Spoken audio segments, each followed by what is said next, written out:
morning. John, thank you so much for your introduction and especially for your leadership at the helm of IISS, which is more necessary and more valuable than ever before.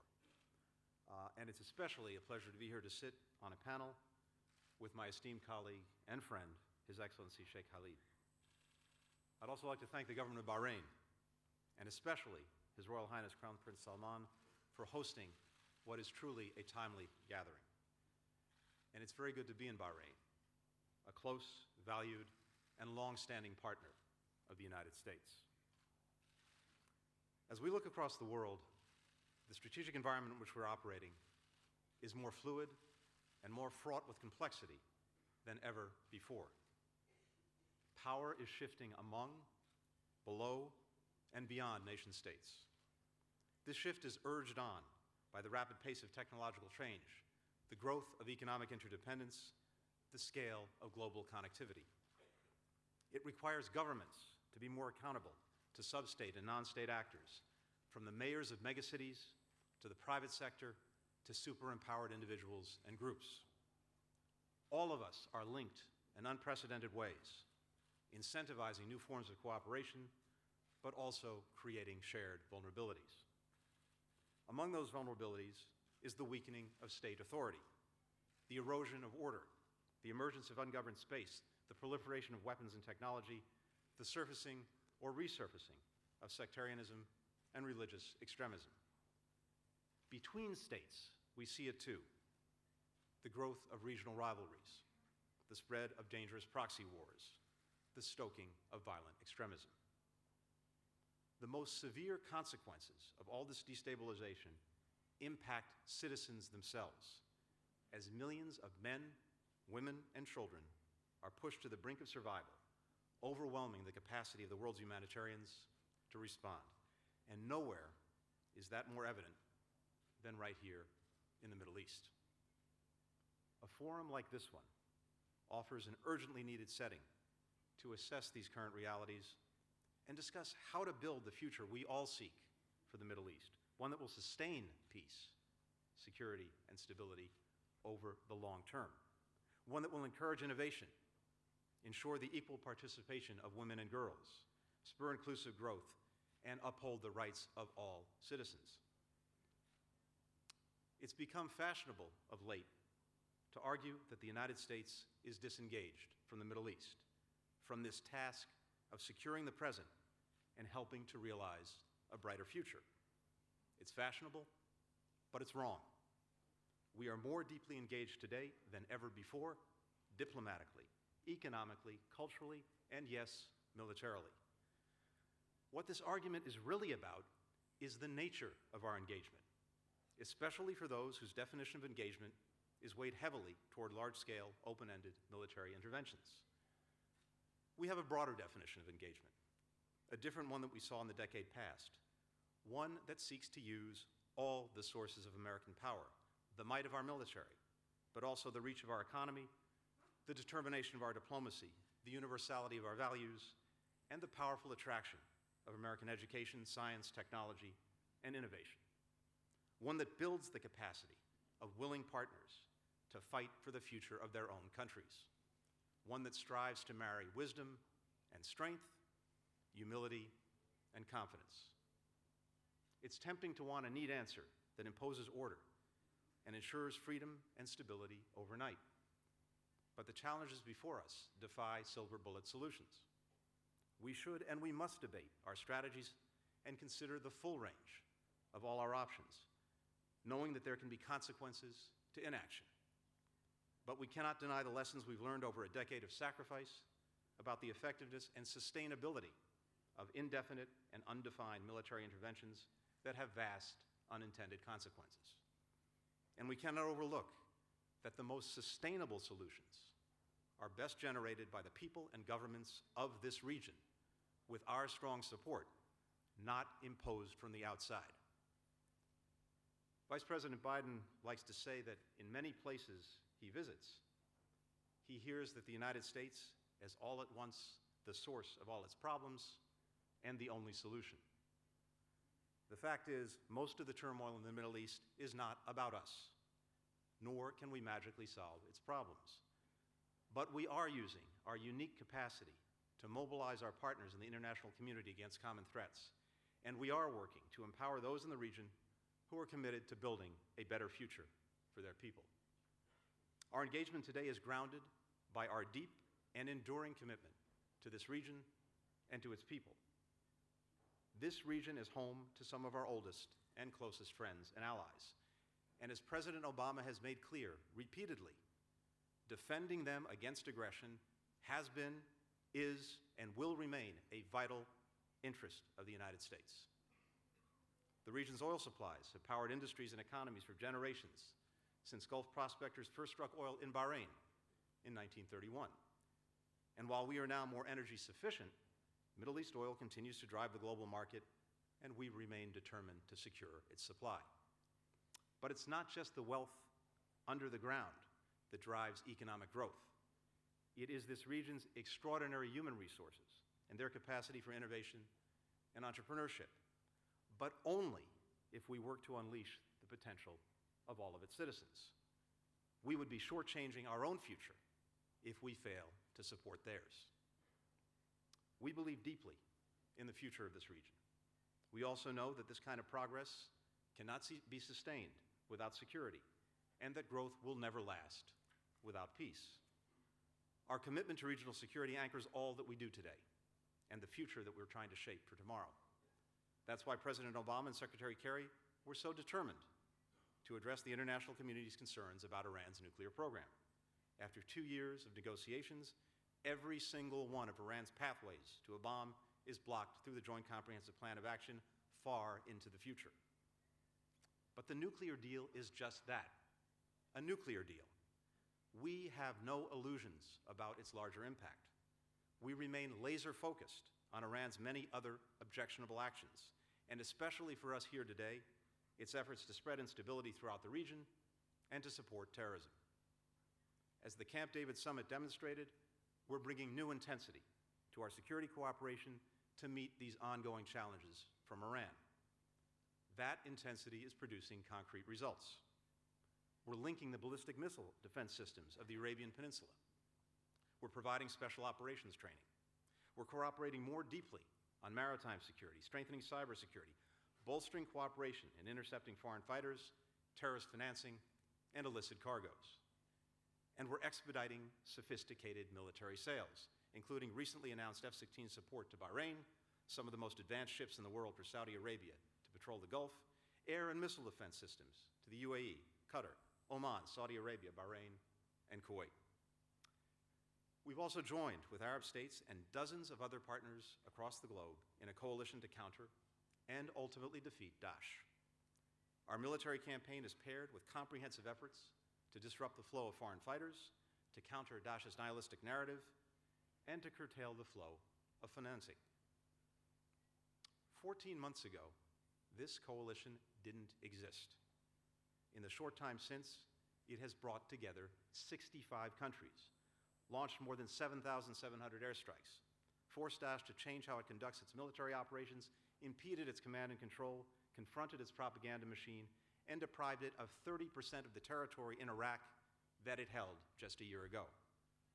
From the critical border town of Kobani, Syria, to Tikrit, Iraq, we have helped liberate communities and enabled many people, finally, to return home.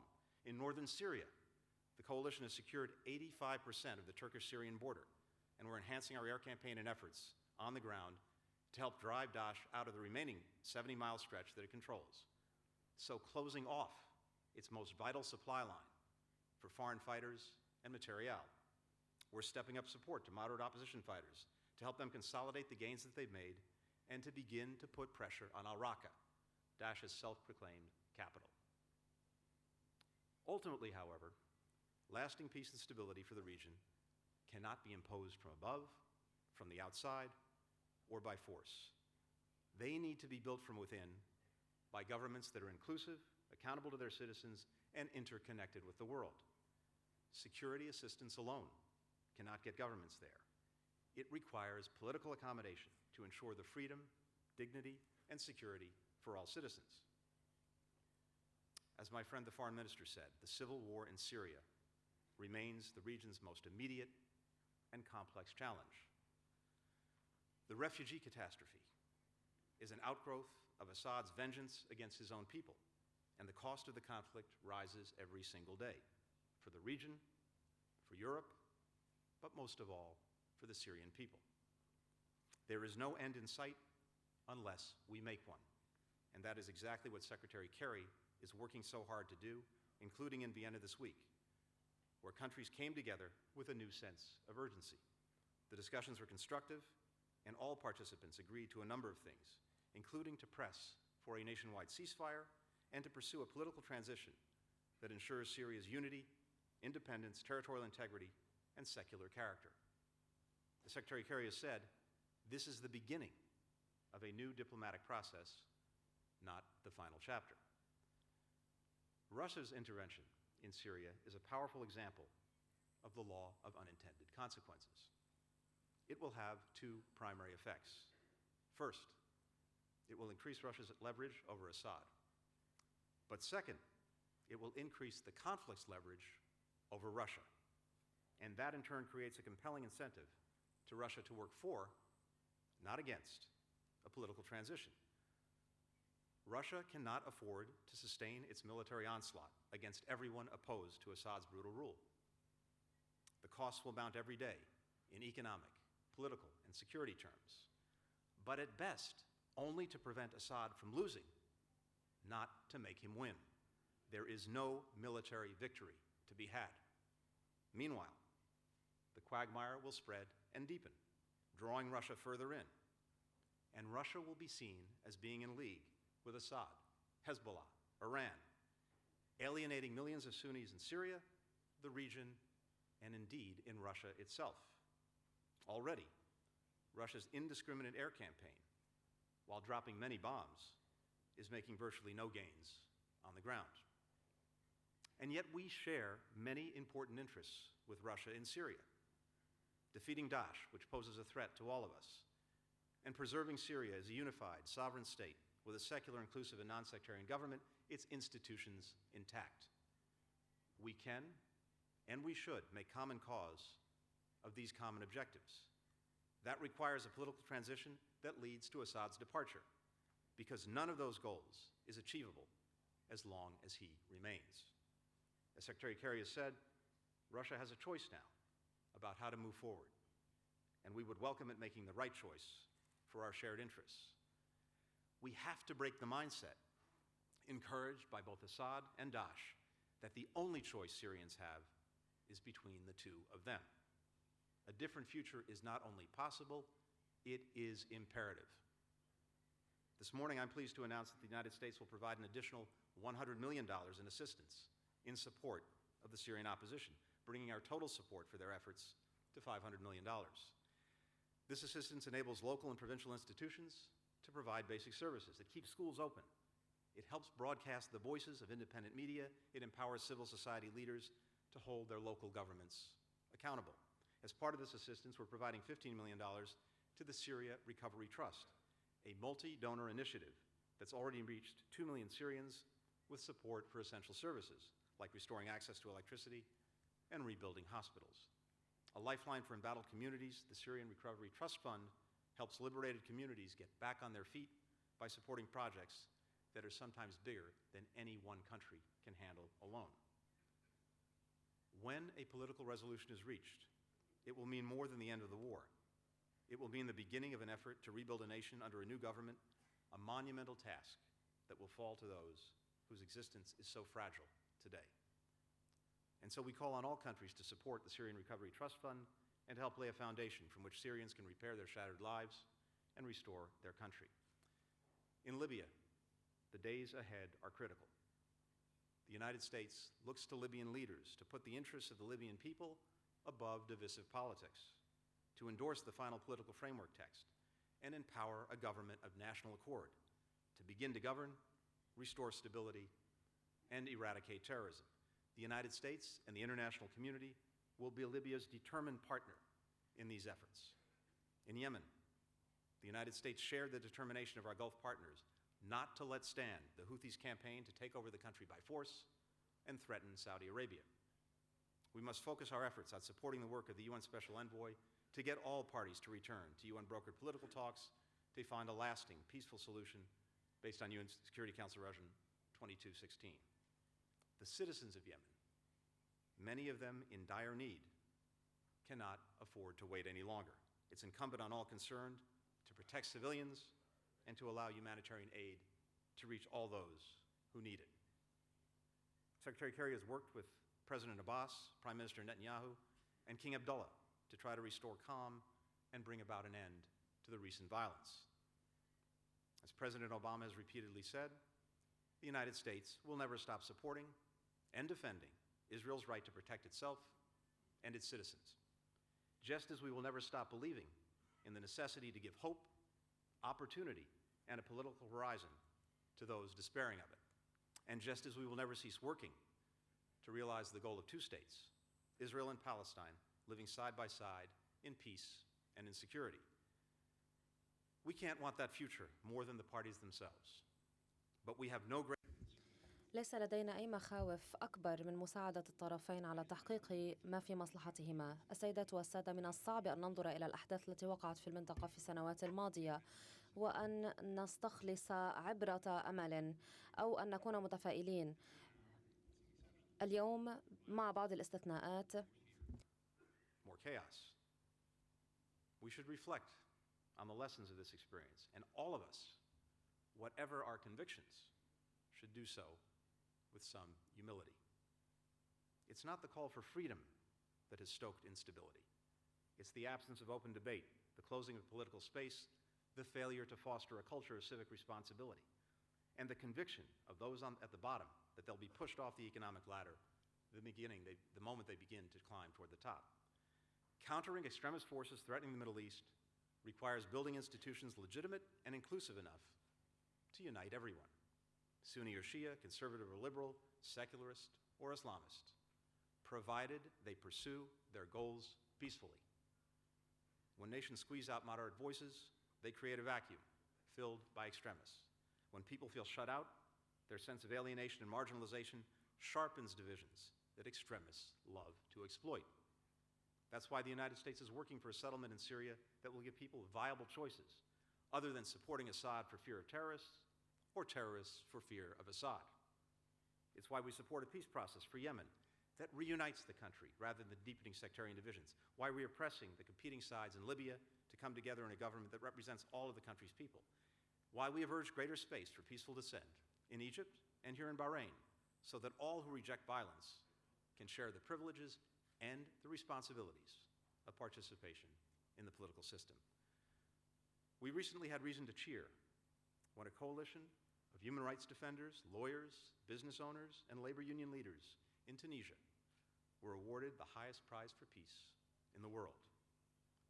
By fostering an open society and nurturing inclusive politics and governance, Tunisia offers a promising model of the possible.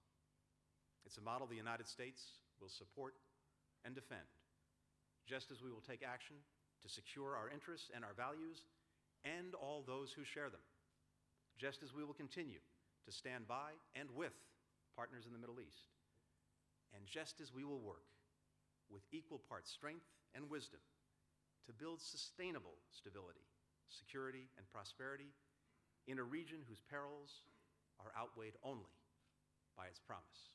I thank you very much.